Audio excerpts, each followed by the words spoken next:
अरे काकी, आप तो बड़ी जल्दी यहाँ के रंग में ढल गई। अब आपको समुद्र पर इस तैरते हुए घर में डर नहीं लग रहा? कितने आराम से खाना बना रही हो। डर कैसा बहू, अब तो मुझे यहाँ की आदत हो गई है। देख, आज मैंने तेरी पसंद का खाना बनाया है। हाँ भाभी, आप 5 ने मिलकर हम सभी गाँव वालों पर एहसान किया है। आखिर क्या वजह थी कि पूरा गांव समुद्र में अपने तैरते हुए घर में रह रहे थे और गांव वाले उन 5 बहू को किस चीज के लिए शुक्रिया कह रहे थे? आइए जानने के लिए चलते हैं कहानी में। आरती, चांदनी, दिया, पूजा, देखो मेरी जाल में आज कितनी सारी मछली फंसी हैं। दीदी, आज तो आपने बहुत सारी मछली फंसाई हैं। मार्केट में अच्छे दाम मिलेंगे।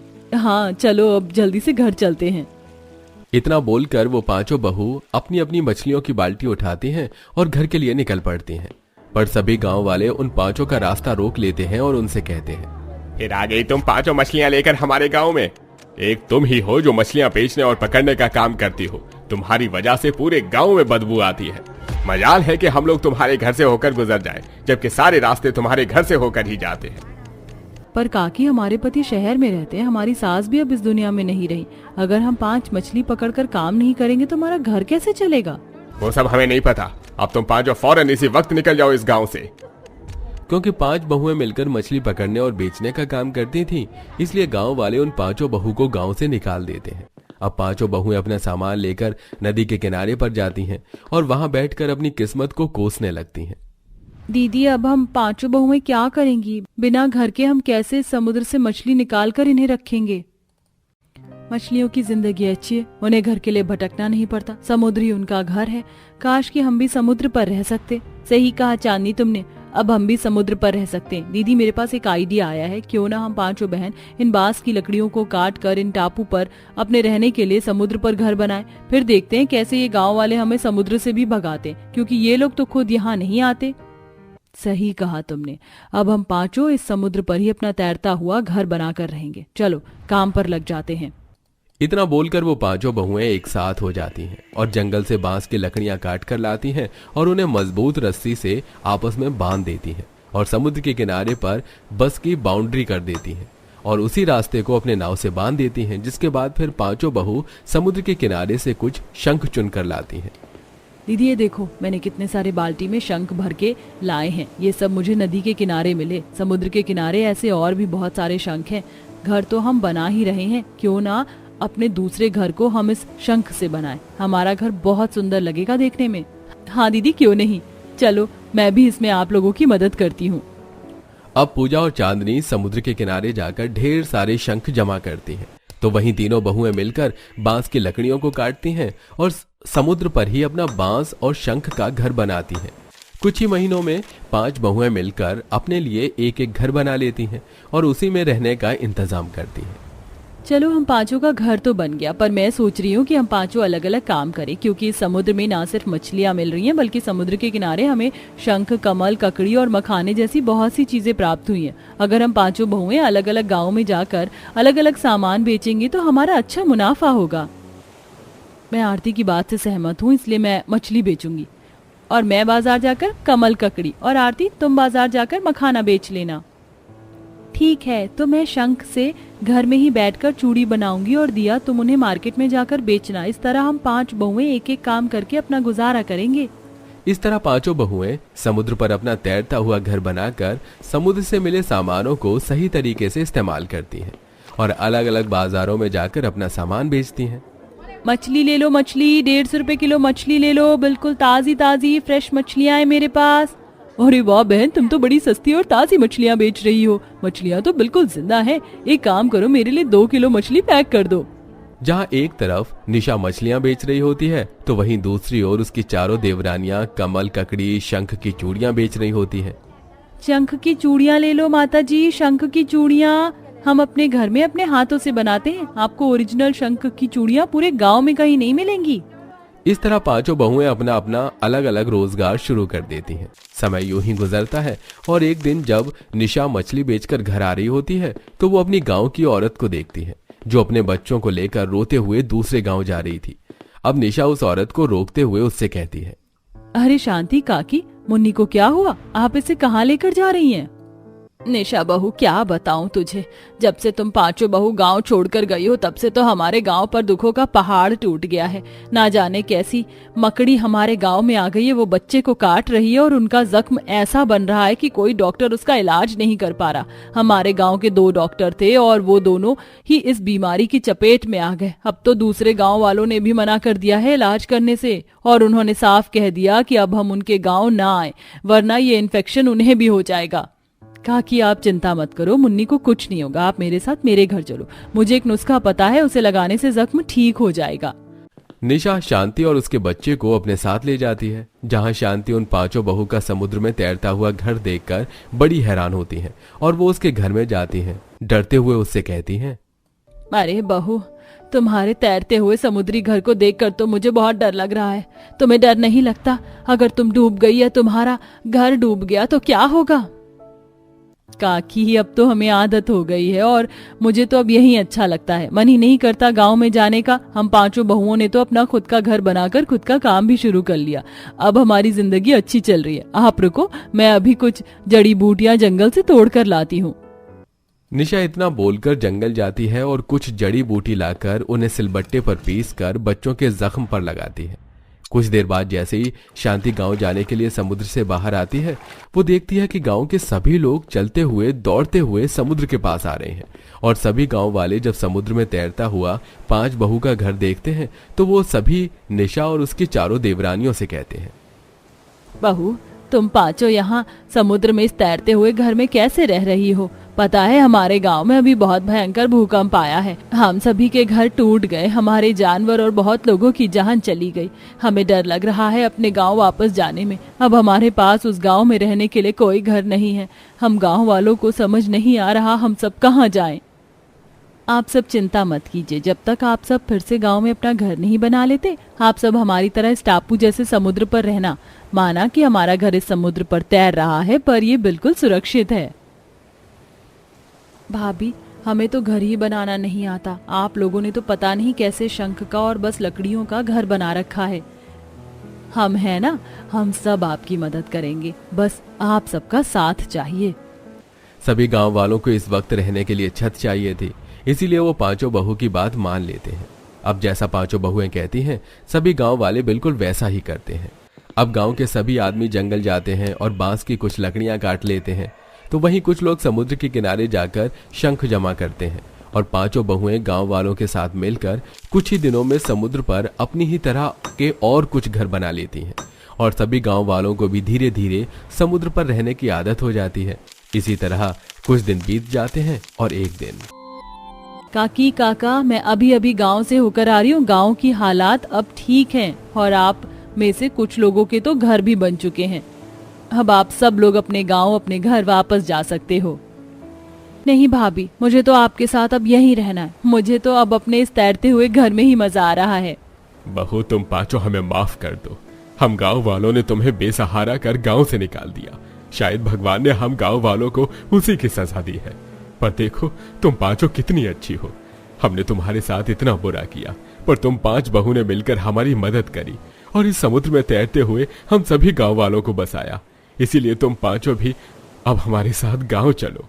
नहीं काका, हम 5 ने बड़ी मुश्किल से अपना खुद का घर इस समुद्र पर बनाया है। अब तो यही हमारा घर है और यहीं से हमारा बिजनेस भी चलता है, इसलिए हम 5 अब आपके साथ गांव नहीं आ सकते। पर हाँ, गांव वालों को अगर हमारे साथ यहाँ रुकना है तो आप सब रुक सकते हैं और जिसे जाना है वो जा सकते हैं।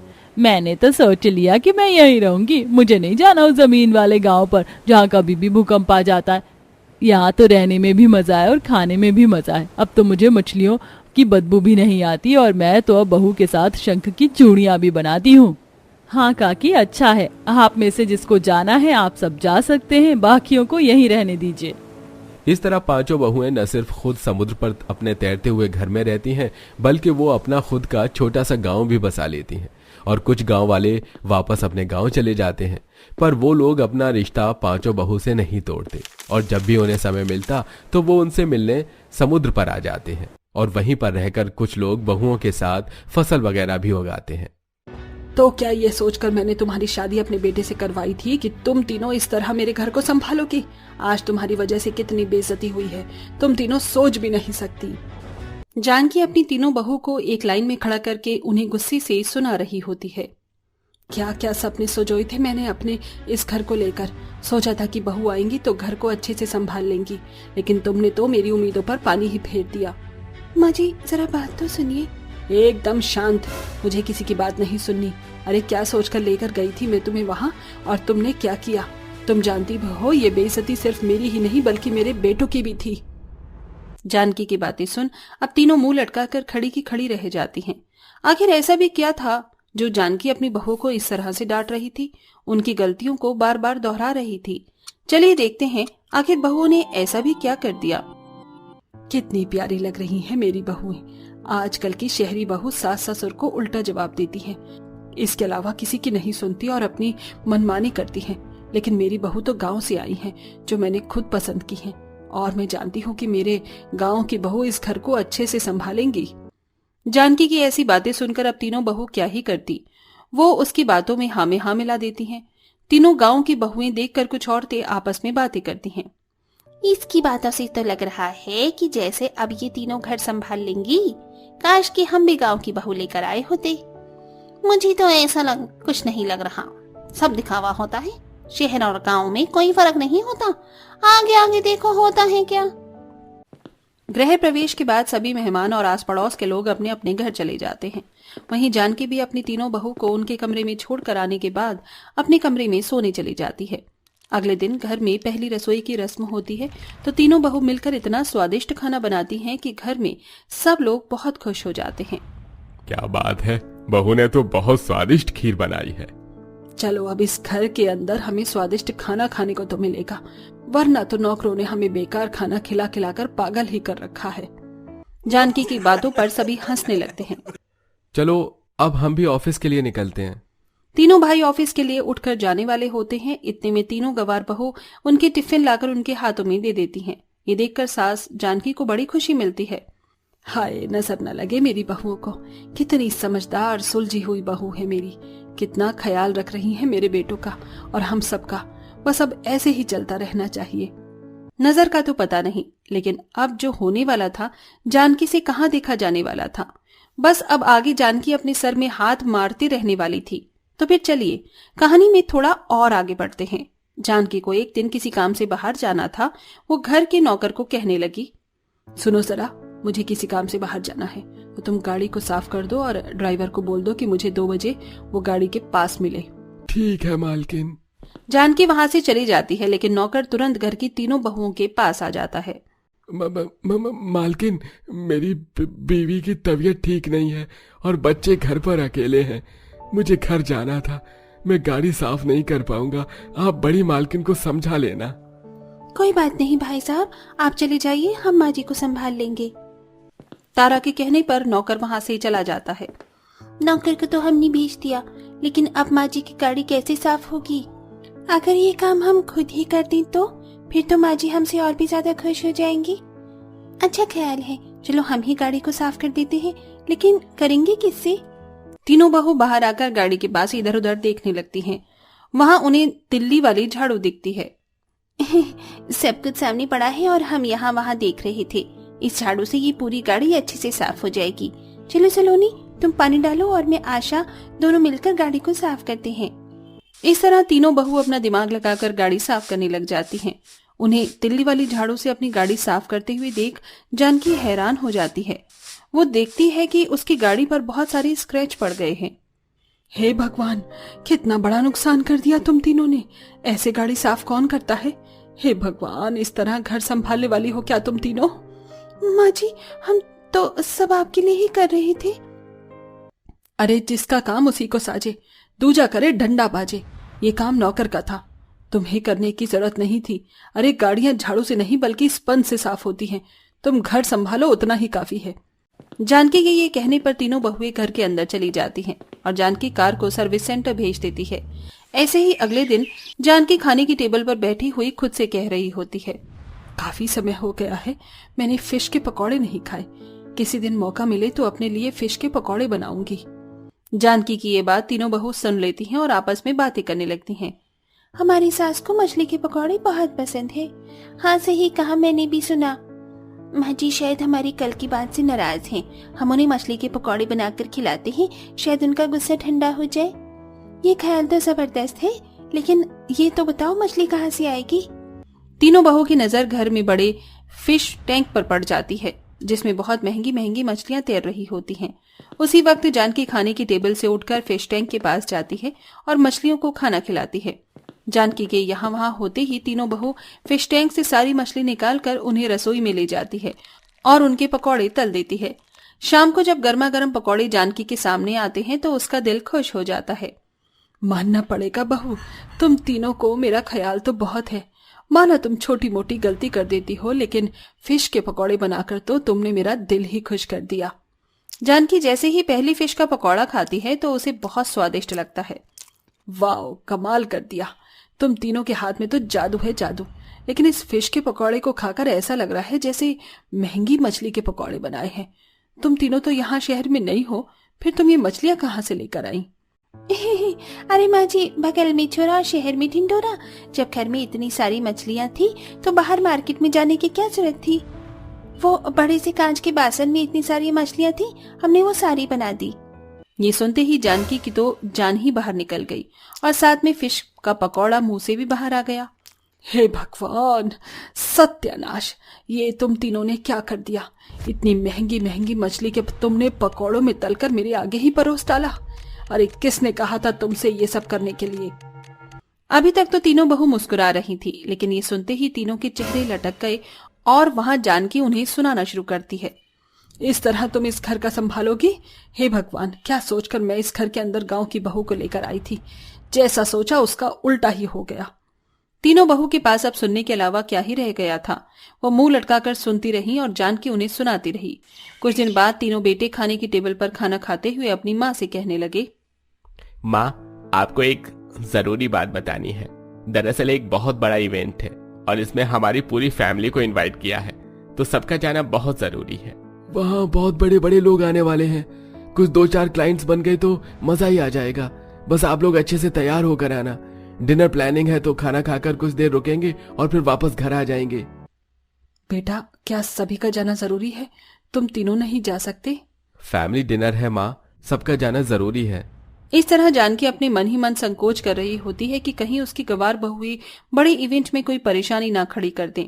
अगले दिन जानकी तीनों बहू को नहाने के लिए कहती है। तुम तीनों जल्दी से नहाकर तैयार हो जाओ, शाम को हमें निकलना है। जानकी के ये कहने पर तीनों बहू छत पर पहुंच जाती हैं। देखो, फुव्वारे में खड़े होकर तो हमें नहाना नहीं आता। एक साथ टंकी में डुबकी मारकर नहा लेते हैं, समय की बचत हो जाएगी। हाँ हाँ, क्यों नहीं, जैसे गाँव में नदी में डुबकी मारा करते थे। तीनों बहू टंकी में डुबकी मारकर नहाने लगती हैं। जानकी को जब छत से शोर की आवाज आती है तो वो ऊपर आकर देखती है कि उसकी तीनों बहू ने टंकी में घुसकर सारा पानी खराब कर दिया। हे भगवान, सत्यानाश तुम तीनों का, तुम तो कुछ कर ही नहीं सकती। जैसे तैसे करके पूरा परिवार बड़े से इवेंट में पहुंच जाता है। बहुत बड़ी डाइनिंग टेबल होती है, तरह तरह के पकवान होते हैं। सभी फॉर्क और स्पून से खाते हैं, लेकिन गवार बहू अपने हाथों का इस्तेमाल करते हुए खाना शुरू करते हैं। पार्टी में आए सभी लोग उन्हें देखकर हंसने लगते हैं और एक बार फिर से जानकी और उसके तीनों बेटों का मजाक बन जाता है। मैं ही बेवकूफ थी। पता होता कि तुम तीनों इतनी गवार हो तो कभी अपने तीनों बेटों की शादी तुम तीनों से ना करवाती। तुमसे सही तो शहर की लड़कियां हैं। ये सुनकर तीनों बहू कहती हैं, माँ जी, हम जानते हैं हमारी गलती है, लेकिन हमें ये सब नहीं आता है। अगर आप हमें थोड़ा सिखाओगी तो हम सीख जाएंगे। गांव और शहर के तौर तरीकों में जमीन आसमान का फर्क है। हम तो बचपन से गांव में ही रहे हैं ना माँ जी। वैसी गलती तुम्हारी भी नहीं है। मुझे पहले तुम्हें सब कुछ सिखाना चाहिए था। शायद ये गलतियां होती ही नहीं। अब मैं तुम्हें सब कुछ सिखाऊंगी। फिर क्या था, जानकी ने तीनों बहुओं को क्लास देना शुरू कर दिया। धीरे धीरे जानकी ने उन्हें सब कुछ सिखाया और अब वो घर को इस तरह संभालने लगी कि 4 रिश्तेदार आकर जानकी की बहू की तारीफ करके जाने लगे। इसी के चलते वो उनके साथ खुशी खुशी रहने लगी। दोस्तों, कैसी लगी आपको हमारी गवार बहुओं की ये कहानी? हमें कमेंट में जरूर बताएं। साथ ही क्या आप भी हमारी स्टोरी से रिलेटेड किसी ऐसी ही गवार बहू को जानते हैं तो हमें ये भी बताइए।